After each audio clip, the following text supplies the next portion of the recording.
Sa kaugnay ROTC Stories, kilalanin ang diligent and agile cadet ng Tarlac Agricultural University ROTC Unit.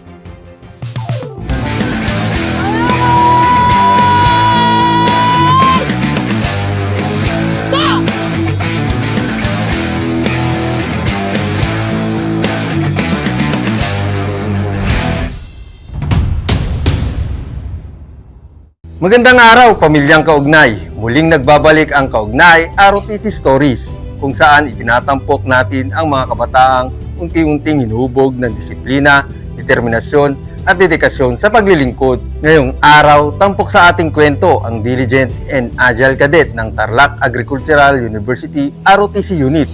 Narito ang kanyang inspiradong kwento.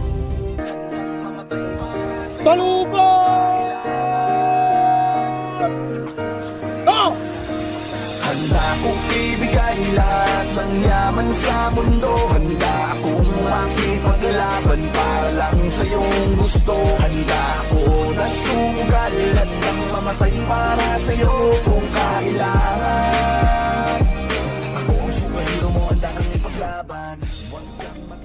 Good day everyone, I'm Cadet Captain Jemar Bastos, First Class, Corps Commander of Tarlac Agricultural University, ROTC. So I'm 20 years old and nakatira po ako sa amin in Tarlac. Anak po ako ng biological father ko sa labas. So father ko po is merong family talaga. And pero good thing, close naman kami ng father ko and nakakatanggap naman ako ng enough na support mula sa kanila. And hindi niya lang naman ako pinapabayaan. Lumaki ako sa pangangalaga ni na Papa Ernesto Guerra, isang retired Navy, and ni na Mama Agustina Guerra. So, lumaki na ako na sila yung kinamulakan kong parents. And hindi naman nila ako pinabayaan and tinuring nila ako bilang tunay na anak nila. And ganun din sa limang anak nila, tinuring nila ako bilang bunso. Very visible naman na naging strict sila sa akin dahil lumaki ako ng maayos. And also, mula daycare ako hanggang elementary, consistent ako yung top 1 ng klase namin.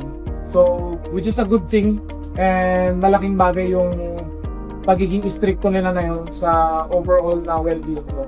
Ako po si Ernesto Guerra na nakatira dito sa Kamiling Tarlac at isa rin dating sundalo na nagretiro matapos ang 21 taon sa serbisyo at ngayon ay inaalagaan namin ito si Jemar mula pa nung pagkabata. 2 months pa lamang siya nung kunin siya ng aking asawa doon sa Ordaneta, Pangasinan at hanggang ngayon nasa 3rd year college na siya ay nandito pa rin siya sa amin at patuloy na sinusubaybayan namin ang kanyang pag-aaral para makita namin na ito ay magandang patutunguhan. Kaya hanggang makakaya namin ay amin naman siyang sinusubaybayan.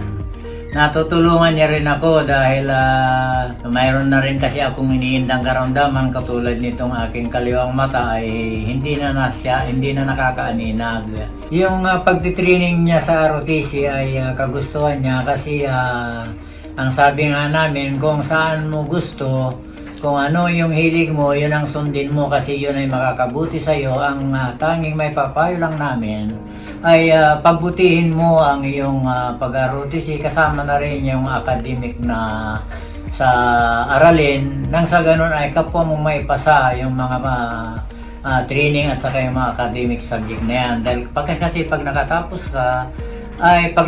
siya ay kanya ring tagumpay.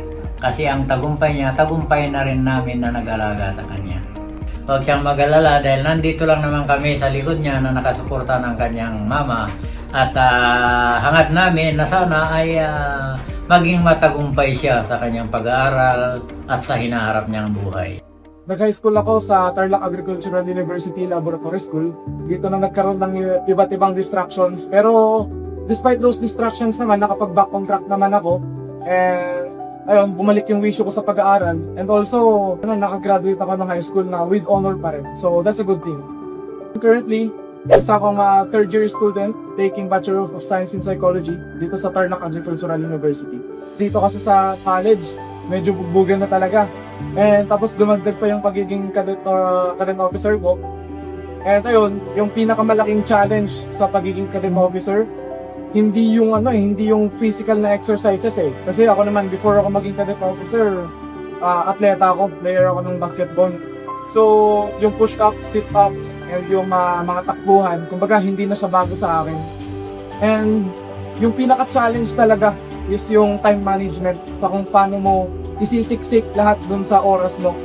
And kung paano mo pagsasabayin yung academic sa pagiging kadete. Pero ako kasi, despite my prior knowledge na hindi magiging madali yung papasukin ko, pinasok ko pa rin kasi gustong-gusto ko talaga eh. Oo, mahirap, may mga instances na gusto ko lang sumuko, pagod ka na, gusto mo na lang humiga maghapon sa sobrang pagod mo kasi hindi ka lang pagod physically, pagod ka rin mentally, emotionally, minsan financially drained ka rin. Pero so far, despite those tiredness, na patuloy pa rin ako na lumalaban, tuloy pa rin ako sa pagiging kadete ko, hindi ako umalis, hindi ako nag-quit. Ako kasi talaga, pangarap ko talaga maging sundalo ever since bata pa ako. So, nag-start ako maging ROTC aspirant dahil lang sa nakita ko siyang way, nakita ko siyang stepping stone para ma-achieve yung dream ko to become a man in uniform. So, from being an aspirant, naging COQC ako. And sabi nga nila, sa unang part talaga yung mahirap eh. Nasabi din sa akin yan nung kuya ko, ni Kuya Chesler, which is asawa ng ate ko. Ay siya sa mga naging inspirasyon ko kung bakit gusto kong maging sundalo. Kasi nakikita ko na siya bilang role model na, paglaki ko, gusto ko rin maging sundalo. So nasabi niya sa akin na maging resilient lang kasi part yan ng process eh. Mahirap yan, pero dahan-dahan mo na makukuha yung momentum. Experiences ko bilang kadete, hindi ko makakalimutan yung nung nakalbo ko. Nakalbo ko kasi meron akong kabady na nagpakalbo na and body-body system. Isa sa common practice yan or common tradition ng mga cadet officers. So, nag-start yung college life ko na medyo maporma ako, na nakikiuso ako sa mga fashion statements, fashion trends. Tapos in one snap, biglang kalbo, biglang naka-white t-shirt, biglang naka-tuck-in. So, hindi ko alam kung paano ako pupasok man. Parang gusto ko na lang pumasok ng naka-helmet. Hindi katagalan, naging second class din naman ako and nalagpasan ko yung pagiging lowest class. And nung naging second class naman na ako, hindi ko makakalimutan yung sinabi ng former corps commander namin na tumaas na yung rank and class ninyo. Ibig sabihin, tumaas na rin yung responsibilidad nyo bilang kadete. Nasa exciting na kayong part, sumusunod kayo, and at the same time, susundan na rin kayo kasi may magkaka-junior na kayo eh. So may mga tuturuan at may mga pasusunodin na kayo. So yung statement na yun ni Sir, tumatak siya sa isip ko, being a second class cadet, nasa gitna ka, kumbaga damang-dama mo yung chain of command. Throughout my journey, nakaranas din ako ng low moral, be-breakdown din ako, lalo na pagpatong-patong na yung problema, nandyan na yung academic, family problems, minsan dumadagdag yung personal na mga problema. Pero college student ka kasi, so hindi palaging smooth sailing palagi.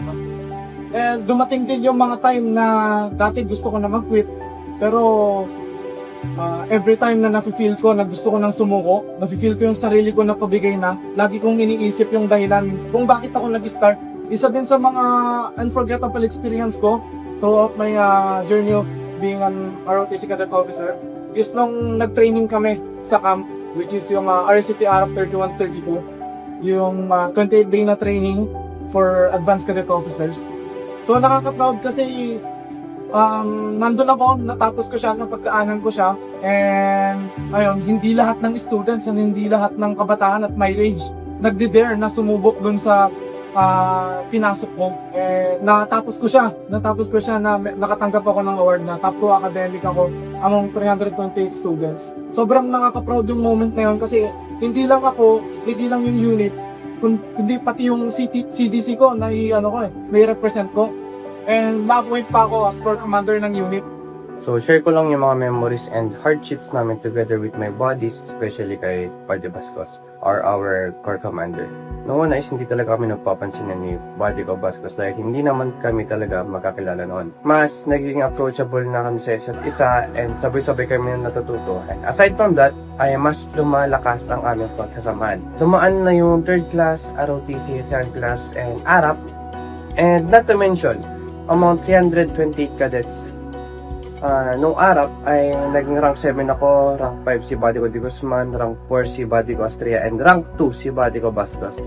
Well, napakalaking achievements to di lang para sa amin, ngunit para din sa unit namin dahil hindi kami makakarating sa puntong to without the proper guidance of our seniors. And nandito kami kung saan ay binubuhat na namin yung pinakamabigat na duties and responsibilities namin. And then ngayon, first class cadet na ako ngayon and na-point ako as corps commander ng unit namin, which is very unexpected din para sa akin.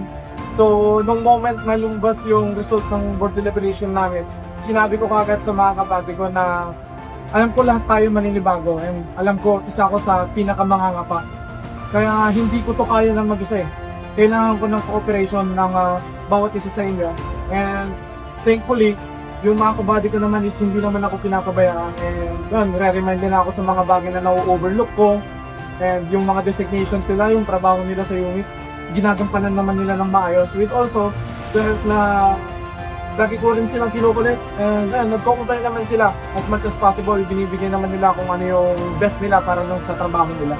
So, na-appreciate ko lang yung yung presence ng mga kabady ko. Kasi yung mga kabady mo kasi, ano ko na yan eh, parang kapatid ko na yung mga yan eh. Ay, hindi parang, kumbaga kapatid ko na talaga yung mga yan. Kasi we've been through ups and downs for more or less 2 academic years. And feeling ko yung 2 academic years na yun, parang feeling ko mas matagal pa sa dami ng pinagdaanan namin, tsaka sobrang dami ng memories na nabuo namin. And also, bago ko makalimutan, thankful din pala ako sa presence ng ROTC coordinator namin. And ayun, hindi kami pinabayaan, continuously ginaguide and tinuturuan kami sa kung anong dapat. Tinuturuan niya kami sa mga lapses namin, lagi niya kami pinapaalalahanan kung anong mga dapat namin gawin. So ayun, ganoon din sa mga training staff namin na walang sawang nakaalalay, na nagsasakripisyo para matuto kami and mag-improve pa kami lalo. Marami akong natutunan sa ROTC.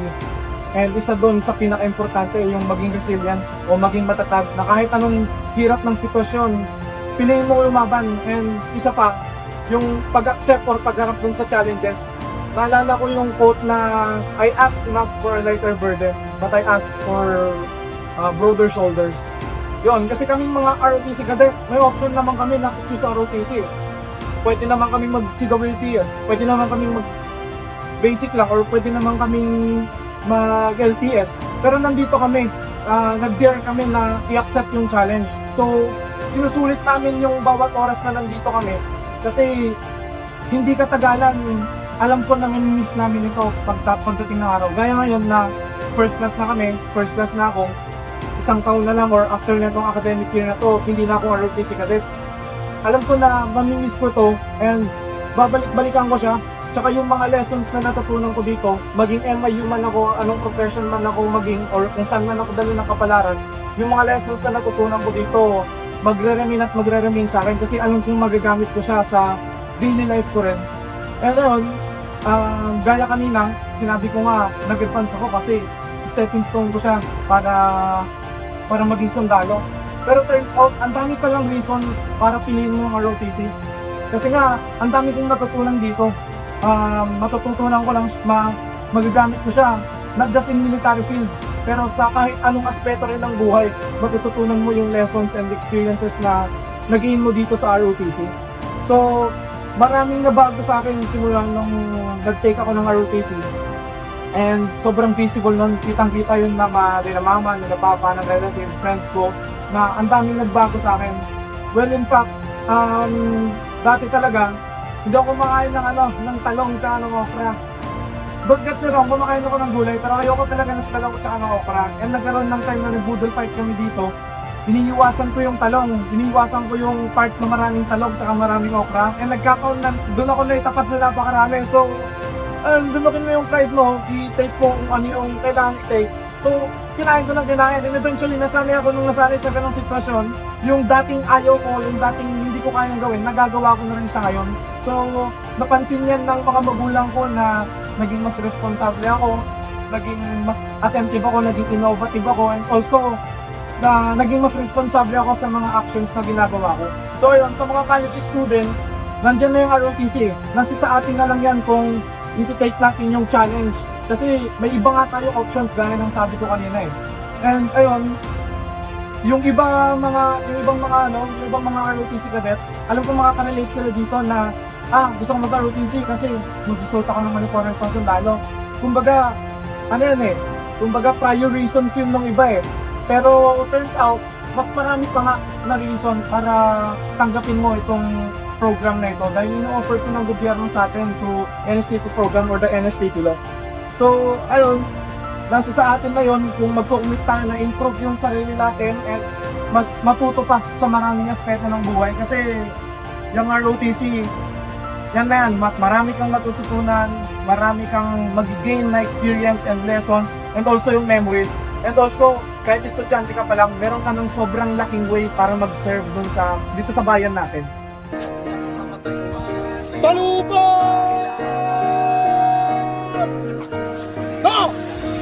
Handa kong ibigay lahat ng yaman sa mundo. Handa akong makipaglaban para lang sa iyong gusto. Handa ako na sumugal at nang mamatay para sa iyo kung kailangan. Ako ang superhero mo, handa kang ipaglaban. Muli nating nakita na ang pagiging isang ROTC cadet ay higit pa sa pagsasanay at disiplina. Ito ay paghubog sa sarili.